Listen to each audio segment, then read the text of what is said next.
Hey everybody, just thought I'd just do a live and check in on everybody and see how everybody is doing and to see if anybody would like to talk about anything or anything like that. No pressure at all.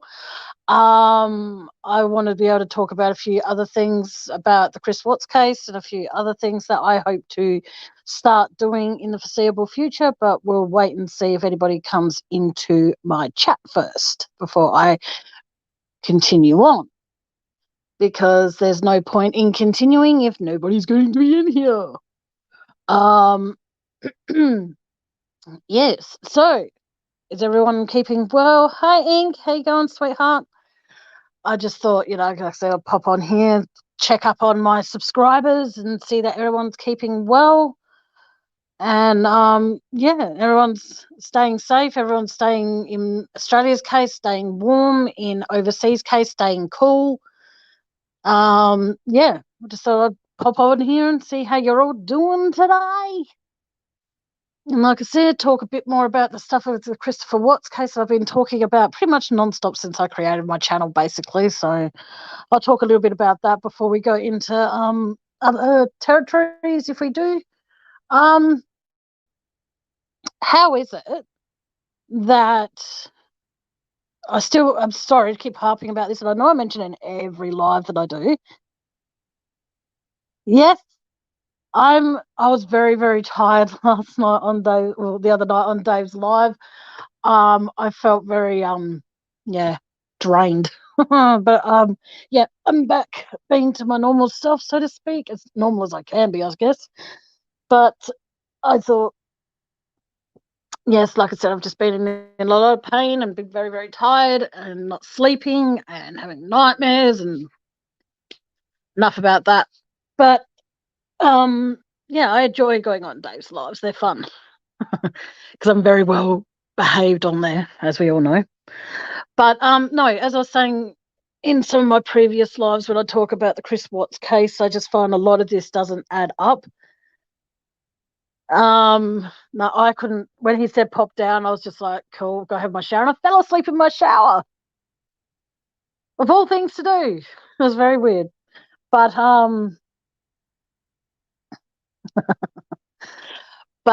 yeah, so like I said, I thought that I'll just pop on here, talk a bit more about Chris Watts, talk about a few things that I want to hopefully change about my channel, and a few things that I would love to be able to include in my channel. I would like to be able to talk about Chris Watts still, because it's a very big case still, and I think that they zeroed in on Chris a little bit too early without getting all the background and everything like that, because it's strange, they fingerprinted Chris, they put Chris on the lie detector test, they did all these things, and I understand they've got to suspect the partner, but even when they said they suspected him in the beginning, they still didn't follow correct protocol, in my opinion. Things that they did on that welfare check, I found a little bit, stinky, as they would say. I found a lot of it very, very bizarre. But that's just me, I guess. I guess I'm just like everybody else. Every time you think you've got your idea of what happened that faithful morning or that faithful weekend, you're left with more answers than you originally started with. Now, I find it very strange still, and I'll keep saying this: why didn't they wear gloves? How can we be sure it was Chris that drove his car to work, or his truck to work that day? How can we be sure that NK wasn't at the house when Chris was at Survey? As they call the shed that's near Survey, they said that they call that the Bat Cave. Was that ever investigated? Did they ever get a search? Or did they only fixate it on Survey 319 and the Watts home? It just, none of it seems to make much sense to it at all. Now, I'm not a police officer, because believe you me, if I was, that'd be a bit hard to believe, but we'll go on with the narrative that if I was. If you turn up to a home where people or a person is not answering the phone, not answering the door, and their car is still in the garage, for me, that would have been a red flag. Okay. So it comes down to the fact that being seen as that, NA, Nicole Atkinson, had actually said to the police officer that she had been informed that morning that Chris and Shanann were in the midst of a separation. That should have occurred to him thinking, okay, well, if that is the case and he's taking a while to get home, we should put on appropriate equipment to enter into that house. Because I'll keep saying it, that police officer at the end of the day had no idea what was behind that closed door. There could have been a crime scene that happened upstairs. And of course, you're not going to see that from that side window near the front door. You're not going to see what's transpired upstairs. So I still believe he should have worn gloves. He should have worn the things that go over your shoes. He should have worn a hairnet, all that sort of donned on the appropriate attire to enter what could have been a potential crime scene. But he didn't. He went around the house and nearly touched everything without gloves. So again, cross-contamination. The fact that that police officer did not follow Chris into the house when Chris went in to let them in, and how he got his reports so wrong. We all entered through the garage door to gain entry to the house. No, you didn't. You, Nicole, Nicholas, and Nicole's little girl and yourself all waited outside the front door so Chris could disappear for that minute and a half and then come down and let you all in. How is it that no one thought that was strange, that he wasn't followed in? Or better still, why were people allowed in the house when Chris opened it up? It should have been like, okay, well, considering it's not like it's a snow blizzard outside, would you please all be prepared to wait outside while I go do some investigating? But that did not happen. The things that they were touching, like the car, like Seeking the Truth with Dave is even mentioned when he's lifting up the boot. He goes, that's right, touch it without gloves, that's the way. Because at the end of the day, no fingerprints were taken from that house, none. And then when they found the garbage bags or the black bags near Shanann's burial site, there were fingerprints found on them, but none of those fingerprints matched Chris's, and none of the fingerprints on that bag matched Shanann's. So someone please help me understand that if there were no fingerprints found from the victim or the murderer, if that's what he actually is, which I don't believe he is, but still, why wasn't anyone else fingerprinted to see if they could find a match for those fingerprints found on the bag? Now, NK should have been fingerprinted. Troy should have been fingerprinted. Jim, if he was ever interviewed, which I'll get to in a minute about him, no one was fingerprinted but Chris. But yet you find suspicious bags that supposedly matched the bags that were the back of Chris's truck. Sorry, the bags matched them, but yet you didn't do any of the other legwork to see where the hell those fingerprints came from. Very strange. It's like a merry-go-round that never really seems to end. You think you got somewhere, and you think you've sorted out what you think happened, and then another channel or another person or another theory or Chris opens up another can of worms, comes out, and then you're left thinking, like I always thought that it wasn't Chris that drove his car to work that day or that morning. I don't believe it was Chris. And I'll keep saying this and I'll keep saying this is the fact that Nate said when he is talking to Chris and showing the video, he goes, oh, well, I get footage from cars coming this way, and this way. But yet, the funny thing is, though, is that we never see any of that footage. We see footage from when the truck reverses, when Chris walks out, if that in fact was Chris, which I'm sorry, I don't think it was, when Chris first walked out. Now, why is it that Betty said it was him in his truck, but how would she know it was him if his driver's seat faced away from her, so to speak? So in other words, the back of his head could have been seen. Now, I don't know about anyone in here. There's only one person in here. I'm assuming it's still ink. But I don't know anybody who can tell by the look of somebody's five or whatever, six or so, two people now. Thank you. Hey, Muffy, how is it that she was able to tell that that was Chris from the back of him, but also from the distance she was away from him? How could she have been able to honestly say that was him? Has she seen him in his truck sitting there? As she put, he stayed there for like a minute and a half or something, and then by all means, off he went. But the thing is, though, how did they know it was Chris? Because it was Chris's truck, so it must have been Chris, because nobody else can drive Chris's truck. Got to remember that about myself. Same to you, Muffy. And like I said, I just find it very odd that she knew straight off the bat it was him. But can we be sure it was him? The fact that lots of things in this case don't add up. Like I said, you think you're getting somewhere with it, and you think as a YouTube creator or even as a everyday Samaritan who doesn't have a YouTube channel or a Facebook channel or a true crime of any kind, you've got to ask yourself, like, was it Chris in his truck? And I've said from way back when it wasn't him. I don't believe it was him.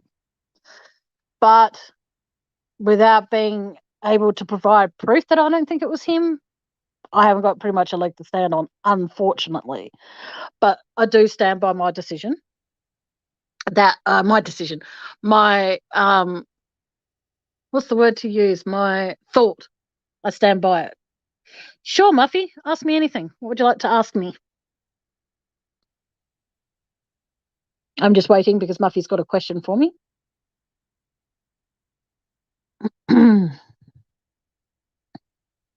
All right, I'll keep talking, and then when I see your question, I'll stop what I'm rambling about, and then I'll. Oh, do you think, in your opinion, that Shanann was a target? No, no. I don't think she was a target as such. I think that this is good. People are asking questions. It's good because then I can get off the stuff I always talk about. In a sense, when you say, do I think she was a target? Do you mean, do I think she was a target from NK, or do I think she was a target from whatever transpired down at Dirty South? It depends on which part you mean. Do I think she was a target? So if you could explain in what sense you mean, do I think she was a target? That would be awesome. Because if it was yeah, I can't answer that with it. Oh, hang on, Dirty South. It's hard to say because I haven't done research on Dirty South, but Seeking the Truth with Dave apparently is going into that. So he'll be able to help me understand it a bit better. But I don't think it was a target from Dirty South. Because if I personally believe, and again, if I'm wrong, I'm wrong. If Shanann felt any kind of insecurity or felt unsafe about the repercussions of coming back, Dirty South things coming back and biting her in the butt, so to speak, I don't believe she would have been all over social media advertising Thrive as much as she was. Yeah, you and me both, Muffy, because you think about it, if you're fearing the repercussions of somebody as an aftermath of something that you've done, it comes down to the fact that would you then go all over social media and talking about whereabouts you live and where you're going to be and all that sort of stuff. So my question in answer to that, is the fact that maybe she didn't know she was a target, but at the end of the day, if she did what they say she did, down at Dirty South, whichever it happens to be this week, I don't believe she was a target. No, I think it came down to that she just happened to be with a guy who was with a woman, and that woman didn't want to play second fiddle, and unfortunately he got caught in the crossfire because of whatever NK was giving Chris. She made it sound like whatever he was going to do, if he did it all, did any of these things, she made it sound like it was going to be okay. And I do believe that they said, as in they, I mean NK and her dad, I think that they said to Chris, own up, blah, blah, blah, blah, blah. We will get you out of this. Don't worry about it. And that way, everyone else that was involved, Chris took the fall for all of them. That's what I believe. Did you see the cooking video where someone was invading her chat, sending mean faces, etc.? No, I didn't see that video, unfortunately. But I do believe, because you think about it this way, on YouTube you can change your name, you can change your name on Facebook if you're going into the chat side of things, I think, and I do believe that that might have been NK doing that to try and discourage her. I do believe that. Sorry, but that's that, like, again, that's my opinion. I do believe that that was NK, because she saw how happy Shanann was and how full of life she was, and how much she kept on talking about Chris and how much she loved him and all that sort of stuff. And you think about it, if you're a woman that wants somebody and you see that somebody else is um yeah, well, you think about it, she was doing her videos and she was doing it and it made her happy. But and then there was someone there putting, like, from what I heard, there were angry faces and sad faces and all that sort of stuff. Of course, she would have been bothered by it, because she's doing a public service announcement to do with Thrive, and then there's people in there that she thinks are there to support her and encourage her, but at the same time, there's people that are there to discourage her. No, Van, I cannot see you in chat. But yeah, so like I said, yeah, Van, I can't see you in here at all, sweetheart. Sorry, sweetheart. But but like I said, I just think it's very strange, and that's what I mean. Like, she was so happy, and you think about it, every time she had a video, nearly every time I should say, she included Chris by saying how much she loved him and how much he supported her, and and they looked so happy together. And of course, that was going to infuriate NK. So what better way to make her feel just a little bit insecure about what she was doing than continue just going in there and listening and then finding. No, don't be sorry, Muffy. It's fine, sweetheart. Talk over the chat as much as you want, though. It's all good.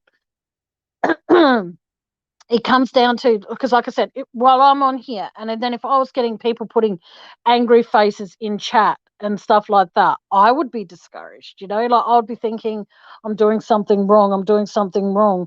I should stop doing this. There was a time when I was actually going to give up my channels and stuff, but then I thought, no, F the haters. Excuse me for one sec.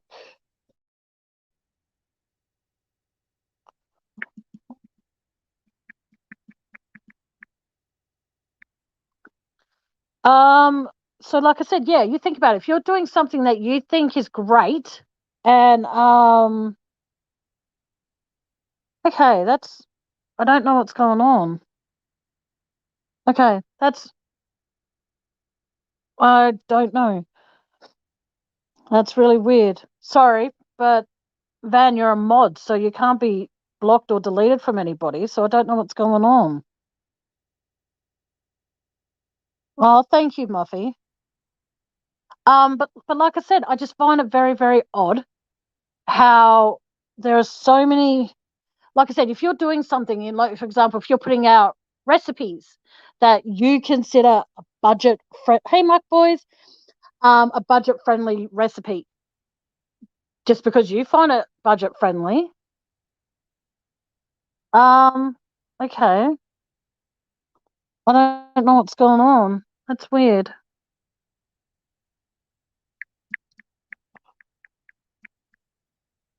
Okay. Um, I don't know what's going on. Sorry, I'm having a bit of difficulty. Van is trying to type in here, and for some reason she. Oh, okay. Van, Muffy says, to go out and then come back in and see what happens. Maybe. I don't know. I don't know why that's happening. Because I never removed you as mod, and I never removed you from my channel. You're too important to the channel. But like I said before, if you're doing something that you think is good, and then there are people there that want to discourage you, what are you going to do? You're going to write something mean when there's over, say, 50 people in chat. You're going to write something mean in the off chance that she misses it. But if you put like an angry face or something like that, where the comments part is like, you can like it or dislike it or put a heart or put an angry face or anything like that, She's going to see that because that's going to stroll up the screen. Can anyone actually see Van writing? Because if this is going to continue happening, I've got to figure out what's going on. Sorry, guys, I might have to cut this live short briefly to find out what's going on. Yeah, I don't know what's going on. I don't. Van, have you gone out and come back in? Hang on a sec. Sorry, guys. I don't know what's going on. I don't know. Um, I don't know what's going on. I honestly do not have a clue. Okay, this is weird.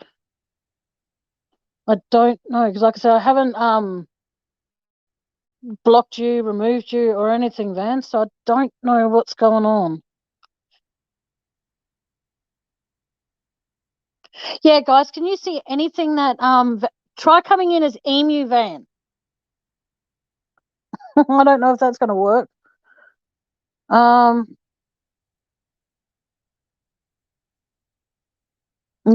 Van never says anything mean. Van's a sweetheart. I wish there was a way you could actually.